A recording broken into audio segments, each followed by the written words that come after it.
Actually, pag iniisip ko, parang yung 2 years, parang di nga siya 2 years.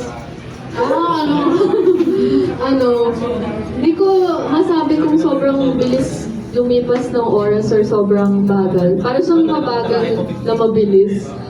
Wow. Hindi, parang ang daming nangyari pero sobrang bilis din ang pangyayari. Kaya parang, ewan ko, siguro sa side ko lang. Siguro mas gusto ko tuloy i-cherish yung bawat moment. Kasi, oo nga, like madami ring moments na madaming na-achieve, madami ring moments na, of course, yung mga hardship. Pero parang yung moments na nilook back on ko lagi is yung mga moments na masaya. Yun. Kaya parang sa isip ko kahit, I'm sure each one of you din, madami kayong mga pinagdadaanan personally, ganun. And hindi ko rin alam kung ano man yung pinagdadaanan. Sorry.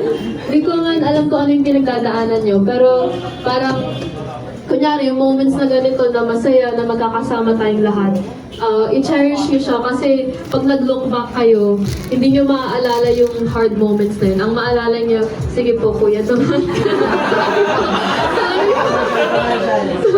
Ayun, hindi nyo maaalala yung mga moments na malungkot kayo. Maalala nyo for sure yung mga masasayang moments. Kaya keep making happy memories. Yes! Ayun. Keep making happy moments lang, ganun. And of course, i-cherish nyo yung mga tao sa tabi nyo. Ayan. Tingnan nyo yung katabi nyo, tapos yung happy nyo.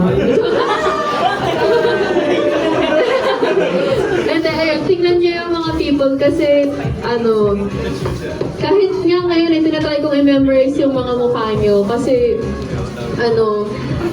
of course, hindi ko naman gina-guarantee na mag-stay lahat. And of course, may mga buhay din kayo. Pero for now, gusto ko talagang i-cherish lahat ng mga tao, lahat ng mga wigaw na tumutulong sa amin. And we'll keep trying our best para mas maging...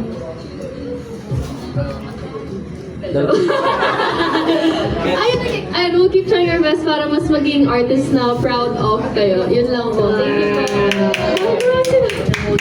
Thank you.